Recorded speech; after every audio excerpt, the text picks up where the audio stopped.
यो परिवर्तन भइरहेको नेपाल देशमा हजुरहरूले पनि आफ्नो विद्यालय परिवर्तन गर्ने सोचमा हुनुहुन्छ, तर कुन विद्यालय साँच्चीकै राम्रो हो भन्ने अलमारमा पढ्नुभएको हुनुहुन्छ भने हजुरहरू सही भिडियोमा आउनुभएको हुनुहुन्छ। नमस्कार, यहाँ सम्पूर्णलाई स्वागत गर्दछु हाम्रो च्यानल नेफ सोच्नुहोस् गाइडमा। आजको यस भिडियोमा मैले काठमाडौँ उपत्यकाको उत्कृष्ट सरकारी विद्यालयहरूका बारेमा भन्न गइरहेको छु, जसले कम शुल्कमा पनि क्वालिटी एजुकेसन दिने गरेको छ। यस भिडियो अन्त्यसम्म हेर्नुहोस्, किनकि नम्बर 1 को स्कुलले तपाईँलाई चकित पार्न सक्छ। उल्लेखित विद्यालयहरू सबै दृष्टिकोणबाट हेरेर र र्याङ्क गरिएको छ। म स्वयं सबै विद्यालयमा गएर जाँचबुझ गरेर आएको छु। त ल अब सुरु गरौँ।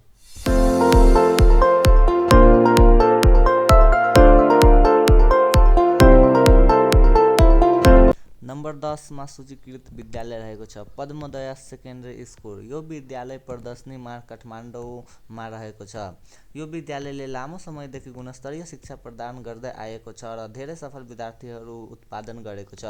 यस विद्यालयमा डिसिप्लिन राम्रो छ, पढाइको वातावरण पनि निकै राम्रो रहेको छ र एक्स्ट्रा करिकुलर एक्टिभिटीतर्फ पनि विशेष ध्यान गरेको छ। यसले यसैमा पनि राम्रो नतिजा दिँदै आएको छ। कम शुल्कमा राम्रो शिक्षा पाउन चाहने विद्यार्थीहरूका लागि यो एक उत्कृष्ट विद्यालयको विकल्प रहेको मानिन्छ। नम्बर 9 बाल उद्धार सेकेन्डरी स्कुल। यो मिलन चौक गली विद्यानिकेतनमा अवस्थित रहेको छ। यो विद्यालय विशेष गरी अनुशासन र राम्रो शैक्षिक वातावरण र आफ्नो विद्यालयको इन्फ्रास्ट्रक्चरको लागि प्रसिद्ध रहेको छ।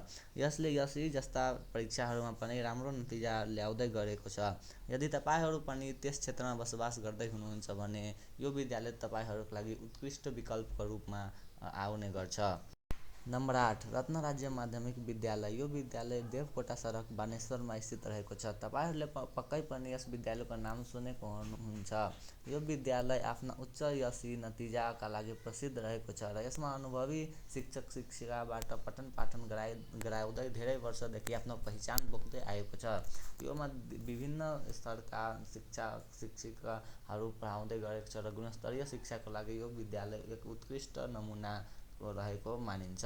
नम्बर 7 भानु माध्यमिक विद्यालय। दरबार हाई स्कुलको नामले प्रसिद्ध रहेको भानु माध्यमिक विद्यालय रानीपोखरी काठमाडौँमा स्थित रहेको छ। बाट मात्र पठन पाठन सञ्चालन भएको छ। राम्रै सङ्ख्यामा विद्यार्थीहरू लिने गर्ने यो विद्यालयले यसैमा पनि राम्रै नतिजा ल्याउँछन्।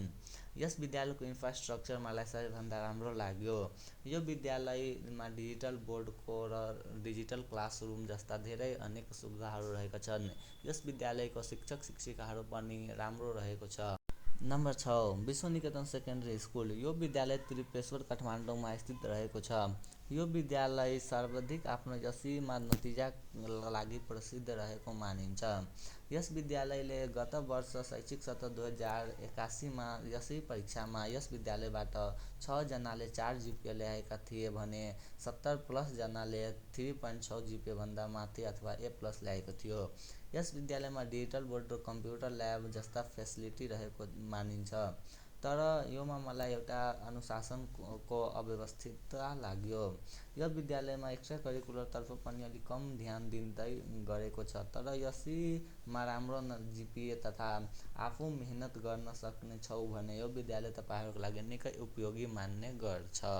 नम्बर 5 आदर्श विद्या मन्दिर। यो विद्यालय मान भवन ललितपुरमा रहेको छ। यो विद्यालय ललितपुरको सबैभन्दा उत्कृष्ट विद्यालयको रूपमा प्रतिष्ठित रहेको छ।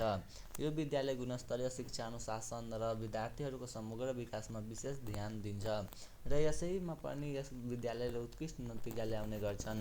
यदि त्यस क्षेत्रमा हजुरहरूले बस्दै गरेको हुनुहुन्छ भने यो विद्यालय तपाईँहरूका लागि उत्कृष्ट रूपमा खेल्ने गर्छ। यो विद्यालयमा इन्फ्रास्ट्रक्चर, बसहरूको सुविधा जस्ता अनेक सुविधा विद्यार्थीहरूलाई प्रदान गर्दै आएको छ।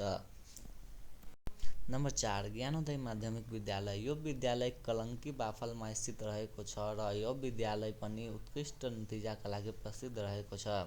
शैक्षिक सत्र 2081मा यसै परीक्षामा लगभग 450 जना विद्यार्थीमध्ये 6 जनाले 4 जिपिए, 200+ जनाले 3.6 जिपिए अथवा ए+ ल्याएको थियो। तर यस विद्यालयको इन्फ्रास्ट्रक्चर अलि एभरेज नै रहेको छ र अनुशासन तर राम्रो रहेको छ र यस विद्यालयमा प्रवेश परीक्षामा धेरै नै कम्पिटिसन रहने गर्छ। त्यसैले हजुरहरूले यदि राम्रो पढाइको लागि जान चाहनुहुन्छ भने ज्ञानोदय मलाई पनि धेरै राम्रो लाग्यो। Number 3, SOS Hermann's Gmeiner school. यो विद्यालय मध्यपुर थिमी भक्तपुरमा स्थित रहेको छ। हुन त यो विद्यालय गरिब र अनाथ बालबालिकाका लागि स्थापना गरिएको एक विदेशी ट्रस्ट हो, तर यस विद्यालयमा अरू सामान्य बालबालिका पनि कम सङ्ख्यामा पढ्न मिल्छ। यो विद्यालय विशेष गरी आफ्ना उत्कृष्ट शिक्षा, नतिजा, वातावरण, अनुशासनका लागि हामीले यस विद्यालयलाई नम्बर 3 मा राखेका छौँ। नम्बर 2, सैनिक आवासीय महाविद्यालय। यो विद्यालय भक्तपुरमा स्थित रहेको छ र सैनिक विद्यालयका अन्य धेरै शाखाहरू पनि रहेको छ, तर सैनिक आवासीय महाविद्यालय सबैभन्दा राम्रो मानिन्छ। यो विद्यालय आफ्नो अनुशासन, वातावरण, उत्कृष्ट शिक्षाका लागि जान्ने गर्छ। यो विद्यालयले 100% नतिजा ल्याउने गर्छ हरेक परीक्षामा।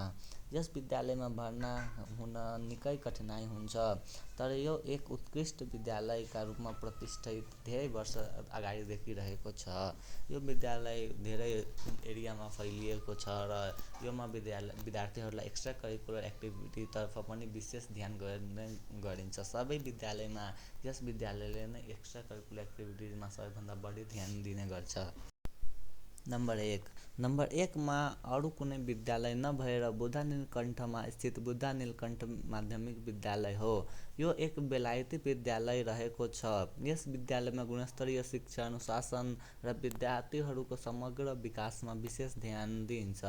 यहाँ अनुभवी शिक्षकको पढाइ मार्फत पठन पाठन गराइने गरिन्छ र एसई तथा अन्य राष्ट्रिय र अन्तर्राष्ट्रिय परीक्षामा राम्रो नतिजा ल्याउन विद्यार्थीहरूलाई सहयोग मिल्ने गर्छन्।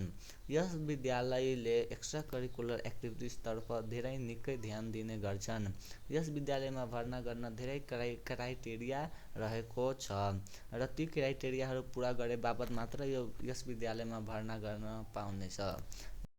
यदि कुनै विद्यालयहरूका बारेमा अथवा एडमिसन प्रोसेसहरूका बारेमा विशेष कुनै जानकारी चाहिएमा कमेन्ट बक्समा सोध्न सक्नुहुन्छ। यदि तपाईँलाई यो भिडियो मन पर्यो भने लाइक गर्नुहोस्, जुन साथीलाई एडमिसन गराउनु छ तिनीहरूलाई सेयर गर्नुहोस् र यस्ता शैक्षिक भिडियोहरूका लागि सब्स्क्राइब गर्न नबिर्सनुहोस्। हाम्रो भिडियो हेर्दै गर्नुहोस् र पढाइमा अगाडि बढ्नुहोस्। ल धन्यवाद।